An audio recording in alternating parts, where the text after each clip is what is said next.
আলহামদুলিল্লাহ রাব্বিল আলামিন আসসালাতু ওয়াসসালামু আলা সাইয়্যিদিল মুরসালিন ওয়া আলা আলিহি ওয়া সাহবিহি আজমাইন।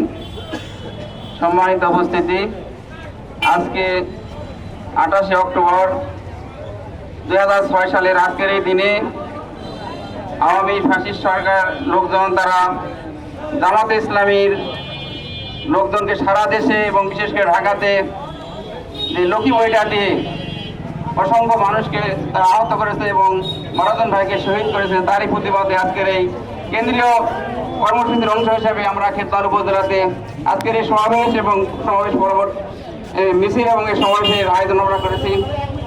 প্রিয় ভাইরা, আপনারা জানেন যে এই যে লক্ষ্মী বৈঠা দিয়ে তাদেরকে হত্যা করা হয়েছিল, এই হত্যার মাধ্যমে বাংলাদেশ জামাত ইসলামকে নিশ্চিহ্ন করার জন্য ষড়যন্ত্র করা হয়েছিল।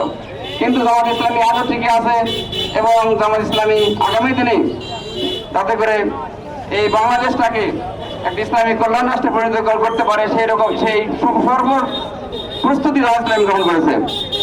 আমরা এই শহীদদের বিচার চাই এবং বাংলাদেশকে একটি ইসলামী কল্যাণ রাষ্ট্রে পরিণত করতে চাই।